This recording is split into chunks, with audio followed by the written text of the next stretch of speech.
It was an ordinary Tuesday evening in Seoul, South Korea, when the events that would change my perception of safety unfolded.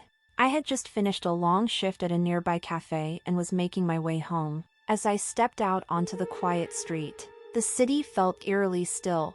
I walked toward my apartment complex. The building loomed ahead. I entered, the heavy doors creaking shut behind me, sealing me in a world of dim light and echoing silence.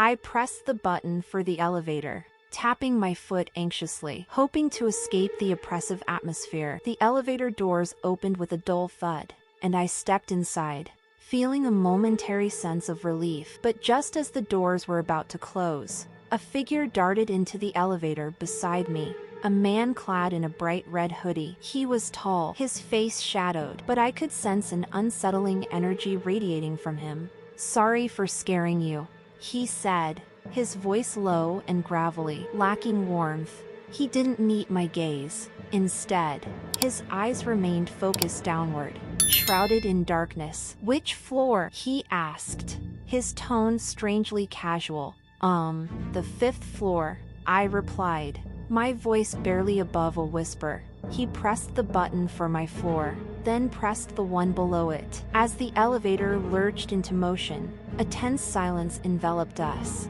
I was hyper-aware of every detail: the smell of stale air, the flickering light overhead, and the sound of the elevator moving, each second stretching out like an eternity. It was as if time had slowed down, amplifying the sense of dread that settled in my mind. Suddenly, he turned to me, an unsettling smile creeping across his lips. "Can I borrow your cell phone?"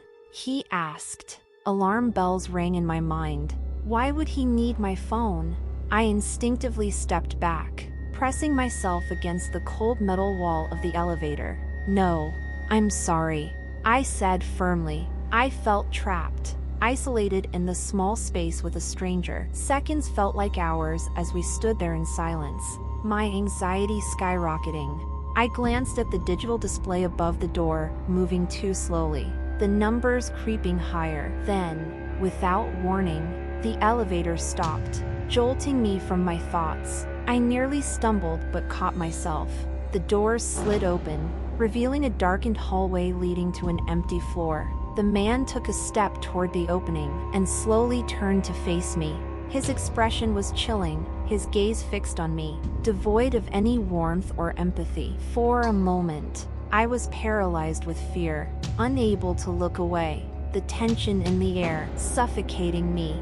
Just as I began to breathe again, he broke the silence. "I'll be right back," he said, his voice smooth and menacing. He stepped out of the elevator but kept his eyes locked onto mine, as if I were prey and he the predator. I barely had time to react as the doors began to close. Panic surged through me, and I felt my breath quicken. As the gap narrowed, I saw him turn away from the elevator, his movements deliberate and calm. And then, I saw it. A glint of metal in his hand, a knife. The doors closed just in time to shield me from the horrifying sight. But the image seared itself into my mind.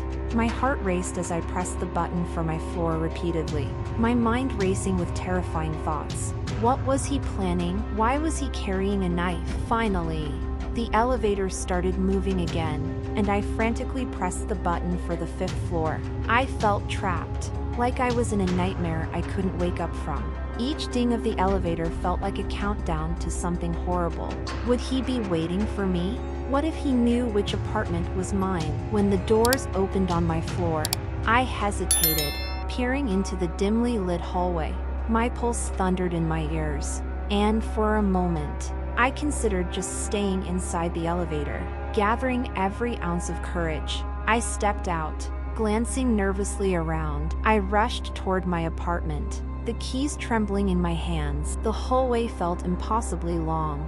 I reached my door and fumbled with the lock, glancing over my shoulder, half expecting to see him emerge from the shadows. With a final twist, the door clicked open, and I bolted inside, slamming it shut behind me. I leaned against the door, breathing heavily, trying to process what had just happened. But the safety of my apartment felt tenuous. What if he had followed me? I locked the deadbolt and peered through the peephole. Every sound amplified in the stillness. Minutes felt like hours. I stayed there, my mind replaying the encounter over and over. After what felt like an eternity, I finally calmed myself enough to move. I locked all the windows, pulled the curtains shut, and switched on every light in the apartment. I tried to distract myself, scrolling through my phone, but every sound made me jump. Suddenly, a loud thud came from outside, followed by the sound of footsteps. I froze. My imagination spiraled out of control. I was certain it was him, coming to finish what he started. The footsteps grew louder, and I held my breath. But then I heard voices, two men talking, their laughter cutting through my fear. I moved closer to the window and peered through the curtain. I could see them in the courtyard below, oblivious to the terror I had just experienced. Relief washed over me, but it was short-lived. I spent the night on edge, every creak of the building setting my nerves on fire. When morning finally came, I breathed a sigh of relief, but the fear lingered like a shadow. I decided to report the incident to the building manager, convinced I couldn't be the only one who had experienced something so terrifying. As I explained my story, I noticed the manager's expression change. He looked genuinely concerned. There have been reports of a man with a red hoodie lurking around here, he said, his voice grave. You're not the first to encounter him. Just last week, a woman reported a similar incident. I felt sick. How many others had faced this threat? The manager assured me he would contact the police and increase security measures. Weeks passed without incident, but I still found myself looking over my shoulder, heart racing at every unexpected sound. The fear had woven itself into my daily life, a constant reminder that danger could be lurking anywhere. Then one night, as I was settling into bed, I heard a soft knock at my door, the memory of the man in the red hoodie flooding back. I froze, unsure of what to do. Who could it be? I crept to the peephole and looked out. I couldn't see anyone, but I could feel the weight of someone watching.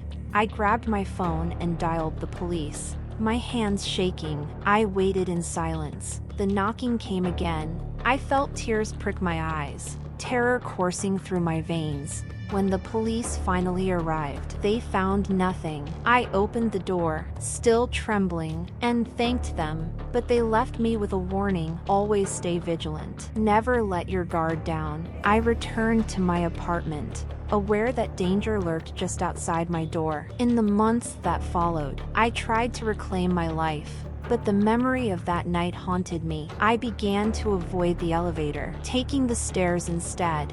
I moved to a different part of the city, hoping for a fresh start. But even in my new apartment, the fear never truly left me. I still think about that night, and every time I see someone in a red hoodie, my heart stops. It serves as a reminder that evil can wear many faces, and sometimes it's just an elevator ride away.